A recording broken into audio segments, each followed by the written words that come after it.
Hello दोस्तों, स्वागत करता हूं आपका सीजीपीएससी आईक्यू के चैनल पर।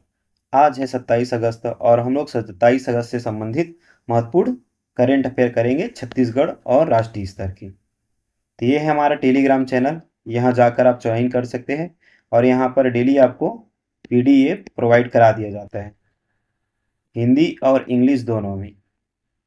और हाँ, डेली यहाँ पर क्विज भी कराया जाता है। ओके, तो आप जाकर देख सकते हैं और आप हमारे यूट्यूब चैनल को सब्सक्राइब करिएगा जिससे आपको डेली नोटिफिकेशन मिलता रहे। ओके, तो चलते हैं नेक्स्ट पहले क्वेश्चन के साथ। ये है अभियान के बारे में है, तो मोर गांव मोर पानी महाअभियान। तो ये जिला कौन सा है? यह कोरिया जिला है। ठीक है, कोरिया याद रखिएगा, कोरिया जिला है। उद्देश्य क्या है इसका? कृषि भूमि का 5% हिस्सा जल संरक्षण, तालाब, डबरी निर्माण के लिए समर्पित करना। कौन करेंगे समर्पित? किसान करेंगे। ओके, विशेष क्या है? राष्ट्रीय स्तर पर सराहा गया है। पीएम मोदी द्वारा मन की बात में प्रशंसा की गई है ना। तो ये हम लोग पेपर से लेते हैं, देख सकते हैं, या जनसंपर्क की साइट से। तो ये क्या हो रहा है देखिए, यहाँ पर बहुत सारे खेत है समझो। ठीक है, तो जो खेत के किसान हैं वो थोड़ा थोड़ा अपना कुछ कुछ परसेंटेज इस तालाब या डबरी बनाने के लिए देते हैं, है ना। तो यही है, यही मॉडल है जिससे उनकी आय में वृद्धि होती है। ठीक है, और भूजल स्तर में भी वृद्धि होता है इसके कारण, है ना। वहाँ सिंचाई भी होती है। तो ये है, तो मोर गांव मोर पानी अब महाअभियान। अब हम लोग आगे देखते हैं, छत्तीसगढ़ में यूनेस्को विश्व धरोहर स्थलों की वर्तमान स्थिति और संभावित सूची। तो सूची में शामिल किया गया है ना, शामिल किया गया नहीं है, संभावित है। ठीक है, अभी संभावित है, भेजा गया है। तो ये क्या होता है, किसी भी सूची में शामिल करने के लिए 1 वर्ष पहले से संभावित सूची में रहना अनिवार्य किया जाता है ना, किसी भी स्थल को शामिल करने से पहले। तो ये है, तो कांगेर घाटी राष्ट्रीय उद्यान, है ना, बस्तर में है, आप जानते ही है। तो मार्च 2025 में यूनेस्को ने इसे प्राकृतिक धरोहर श्रेणी के तहत अपनी संभावित सूची में शामिल किया है। किसने? यूनेस्को ने। और सिरपुर दूसरा है, सिरपुर। तो सिरपुर क्या है? यह 6वीं शताब्दी के प्रसिद्ध लक्ष्मण मंदिर, बौद्ध विहार, संगम संस्कृति के लिए जाना जाता है। इसका नामांकन के लिए डोजियर तैयार कर यूनेस्को को भेजा गया है। अब कांकेर घाटी राष्ट्रीय उद्यान हम लोग देख लेते हैं, यह तो बस्तर में है और यहाँ पर कुछ गुफाएं पाई जाती है, जैसे कुटुमसर गुफा, दंडक गुफा, कैलाश गुफा, है ना। और यह हमारे राजकीय पक्षी पहाड़ी मैना का आवास स्थल भी है। ठीक है, ये भी याद रखिएगा। उसके बाद हम लोग देखते हैं, सिरपुर देख लिए, तो ये है पांडुकालीन, है ना। ये 6वीं शताब्दी में बनाया गया था ना, ये याद रखिएगा, 6वीं शताब्दी में। और यहाँ पर शैव, वैष्णव और बौद्ध धर्म, तीनों धर्म के लोग निवास करते हैं यहाँ पर। ठीक है, यानी संबंधित रहा है, तो यह याद रखिएगा। ये गुप्तकालीन वास्तुकला का अनुपम उदाहरण है। ठीक है, आगे देखते हैं हम लोग, महतारी वंदन। ये पेपर में देखिए, यहाँ पर अभी राखी आ रहा है, तो राखी से पहले माताओं और बहनों को प्रदान किया गया है ना, डीपीटी के माध्यम से। ठीक है, डायरेक्ट बेनिफिट ट्रांसफर। तो महतारी वंदन ये 67 लाख होगा लगभग, ये आसपास रहेगा। 67 लाख से अधिक बहनों के खातों में योजना की 31वीं किस्त, तो ये याद रखिएगा, 31वीं किस्त बोल रहे हैं ना, के तहत 631 करोड़ हस्तांतरित किए गए हैं। और इसका शुरुआत कब हुआ था महतारी वंदन का? इसका शुरुआत हुआ था 10 मार्च 2024 में। ठीक है, 10 मार्च 2024 में, ये याद रखिएगा। उद्देश्य देख लेते हैं हम लोग, विवाहित महिलाओं को प्रति माह 1,000 या 1,000 हर माह और वार्षिक यानी कि 12,000, ठीक है, की वित्तीय सहायता देकर आर्थिक रूप से सशक्त बनाना है। और इसमें क्या पात्रता क्या होता है ना, तो 1 जनवरी को 21 वर्ष, 1 जनवरी को 21 वर्ष की आयु पूर्ण कर लेनी चाहिए, है ना। ये है इसका पात्रता। और ये भी मैं बताया प्रत्यक्ष लाभ अंतरण, डीबीटी बोलते हैं जिसे, उसके माध्यम से भेजा जाता है ना। अब इससे क्या होगा, इसका प्रभाव होगा, प्रभाव क्या होगा, है ना। तो इसका प्रभाव यह होगा, महिला सशक्तिकरण होगा, है ना। ठीक है। और महिला अपने घर के बच्चों के स्वास्थ्य की देखभाल और अच्छे से हॉस्पिटल में इलाज करा सकते हैं, कुछ कुछ, है ना, नॉर्मल जो इलाज रहता है। ठीक है। और अपने घर का ध्यान अच्छे से रख सकते हैं महिला, क्योंकि घर महिला ही चलाते हैं ना अधिकतर, वो ही जानते हैं कितना खर्च होता है, क्या होता है। अगर उनके हाथ में पैसा जाएगा तो सशक्तिकरण ही होगा, है ना। तो ये है। अब आगे देखते हैं हम लोग नेक्स्ट क्वेश्चन। ये हम लोग देखते हैं प्रधानमंत्री ई बस सेवा योजना, है ना। तो ये है, कहाँ कहाँ संचालित हो जा रहा है, शहर में संचालित किया जाएगा ना ये, रायपुर में, याद रखिएगा, बिलासपुर में, दुर्ग में, कोरबा में। ओके। इसका ट्रिक ये भी है, राबी दुको, है ना, राबी दुको ऐसे करके याद रख लेना, तो ये याद हो जाएगा अगर भूल रहे हैं तो। ठीक है। तो हम लोग देखते हैं, तो ये क्यों स्टार्ट किया जा रहा है ना, इसका उद्देश्य है शहरी परिवहन, शहरी परिवहन कार्बन उत्सर्जन को घटाना है ना। सार्वजनिक ई बस सेवा को बढ़ावा देना है, ताकि लोगों को कम खर्चे पर, लोग कम खर्चे पर सफर कर सके, है ना। ये है। और ये कौन से सिद्धांत पर बनता है, पीपीपी मॉडल पर होता है ना, पब्लिक प्राइवेट पार्टनरशिप। ठीक है। इस मॉडल पर ही बनता है। और ये यही, यानी कि यही शहर में क्यों चालू किया जा रहा है, क्योंकि यहाँ का जनघनत्व तो बहुत ज़्यादा है। ठीक है। मैदानी क्षेत्र है, आप जानते ही है, बिलासपुर, है ना, रायपुर और दुर्ग, कोरबा में ज़्यादा जनसंख्या निवास करते हैं। और इससे क्या होगा, अगर ई बस चलाएंगे तो इससे कुछ हम लोग को फायदा होगा ना। तो फायदा क्या होगा, प्रदूषण कम होगा, है ना। तो ये मुख्य फायदा है इसका। उसके बाद देखते हैं देवपोहरी जलप्रपात, है ना। तो ये कहाँ है देवपोहरी जलप्रपात, यह है कोरबा में। तो कोरबा में जानते हो, कोरबा में मिनी गोवा भी स्थापित है, जिसे सतरंगा बोलते हैं ना, हम लोग देखते हैं। और हाँ, सन्ना को स्विट्जरलैंड बोलते हैं ना, छत्तीसगढ़ का स्विट्जरलैंड बोलते हैं। ठीक है। अब आगे देखते हैं हम लोग नेक्स्ट करेंट अफेयर, है ना। ये तो ज़्यादा ही इंपॉर्टेंट ही है, योजना रहता है जो, वो मेंस में भी हमारे काम देते हैं ना, तो मेंस में इसको लिख सकते हो। ठीक है। तो अटल आजीविका समृद्धि हाट योजना, जिसको बोलते हैं आशा, है ना। ये देखिए पेपर में है, आशा पेपर में आया हुआ है। तो इसको क्या है, देखिए, महात्मा गांधी ग्रामीण औद्योगिक पार्क, इसको बोलते हैं रीपा। ठीक है, को अब अटल आजीविका समृद्धि हाट योजना के रूप में संचालित किया जाएगा बोल रहे हैं ना। तो ये रीपा को बदलकर, रीपा को भी शामिल कर लिया जाएगा अटल आजीविका समृद्धि हाट आशा योजना में, है ना। निर्णय क्या है, छत्तीसगढ़ मंत्रिमंडल द्वारा 23 जून 2026 को इस योजना का शुरू करने का निर्णय लिया गया है ना। संचालन कौन करेगा, पंचायत एवं ग्रामीण विकास विभाग के राज्य ग्रामीण आजीविका मिशन, NRLM बोलते हैं उसको, है ना, इसके तहत ही होगा इसका संचालन। अनुमानित खर्च क्या है, करीब 100 करोड़। और ये जो रीपा योजना है, ये शुरुआत हुआ था 2 अक्टूबर को, है ना। भूपेश बघेल जी काल में बहुत ज़्यादा ही फेमस था, है ना। तो ये है 2022 में हुआ था, 2 अक्टूबर 2022 को। आधार क्या थे, 146 ब्लॉकों में खोले गए 300 केंद्र में। ओके। अब हम लोग आगे देखते हैं, ये रिपा योजना के बारे में देख लेते हैं, है ना। 1 मिनट देखते हैं। हाँ, ये आशा योजना का ना ध्यान केवल उत्पादन पर नहीं रहेगा, है ना, बल्कि ग्रामीण कारीगरों को, जो ग्रामीण है कारीगर है, उनके सामानों को कहाँ तक, हाट बाजारों या शहरी बाजार तक पहुँचाना है ना। और उनको एक स्थायी आजीविका प्रदान करना है, ये इसका उद्देश्य है। ठीक है, आगे देखते हैं हम लोग नेक्स्ट करेंट अफेयर।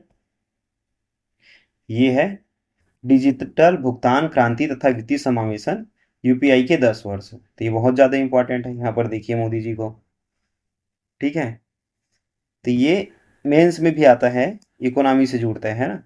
इकोनॉमी में वित्तीय समावेशन वाला जब टॉपिक आएगा ना, वित्तीय समावेशन के लिए कौन कौन जिम्मे कौन कौन को शामिल किया जा सकता है, तो यूपीआई को भी आप लिख सकते हैं। ठीक है, यूपीआई है ना, आधार, जेन ट्रिनिटी वाला जो होता है,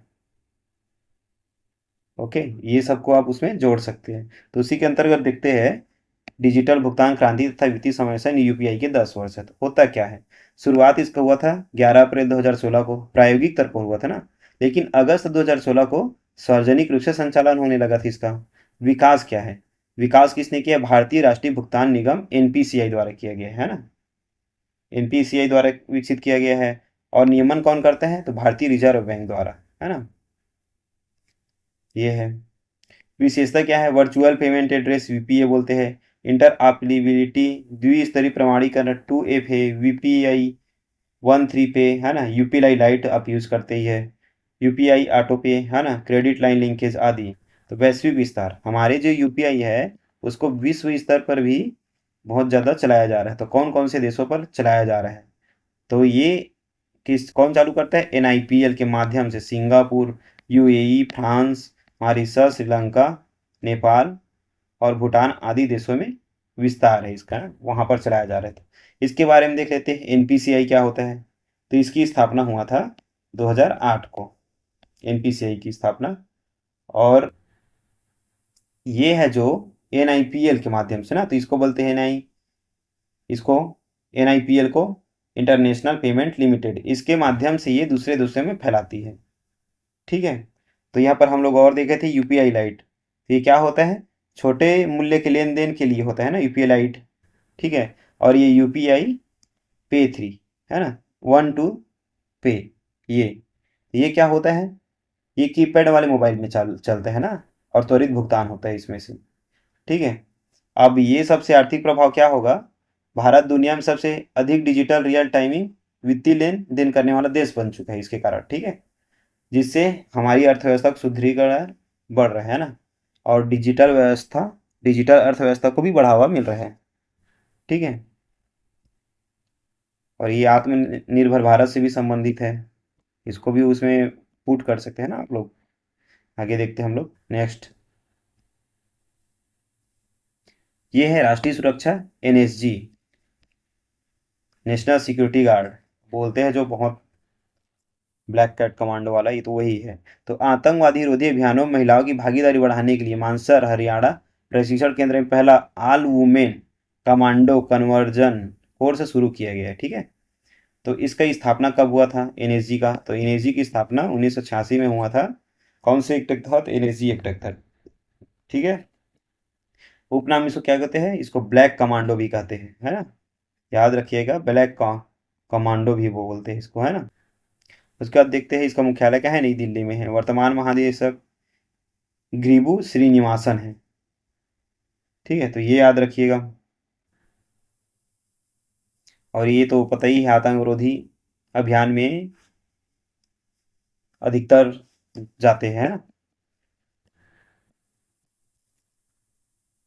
और इसके भी दो मुख्य घटक होते हैं, एनएसजी के भी दो घटक होते हैं मुख्य एनएसजी के। तो कौन कौन सा, एसएजी होता है, स्पेशल एक्शन ग्रुप होता है ना, जिसमें केवल सैन्य बस शामिल होते हैं ना।